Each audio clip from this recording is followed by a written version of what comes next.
இப்போ நம்ம பார்த்துக்கிட்டு இருக்கிறது கோவை மாவட்டம் சரவணப்பட்டியில் இருக்க அருள்மிகு ரத்னகிரி மருதாச்சல கடவுள் திருக்கோவில் தாங்க. இந்த கோவிலோட ஸ்தல வரலாறு, இந்திரன் அசுரனுக்கு பயந்து இங்கே வந்து தஞ்சம் புகுந்ததாகவும், முருகப்பெருமான் அவருக்கு காட்சி கொடுத்து அவருக்கு அபயம் தந்து தன்னுடைய வாகனமான மயிலாக மாற்றிக்கொண்டதாகவும் இந்த ஸ்தலத்தோட வரலாறு கூறுகிறது. ஹாய், நான் உங்கள் மிஸ்டர் ஜே.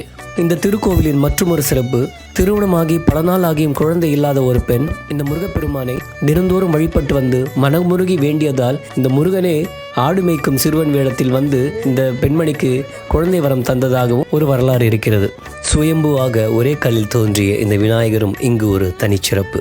எல்லாம் வல்ல செந்தமிழ் கடவுள் முருகப்பெருமானின் திருவருள் பெருக. திருவருள் தரும் செந்தாமரை முகமும் குருவலர் மகிமை ரத்னகிரி வாழ் குமரக்கடவுள் குன்றில் மேல் வீட்டிலிருந்து நம் குறைகளை எல்லாம் நீக்கி பன்னெடுங்காலமாக நல்வரங்கள் தந்தருளிக் கொண்டிருக்கிறார்.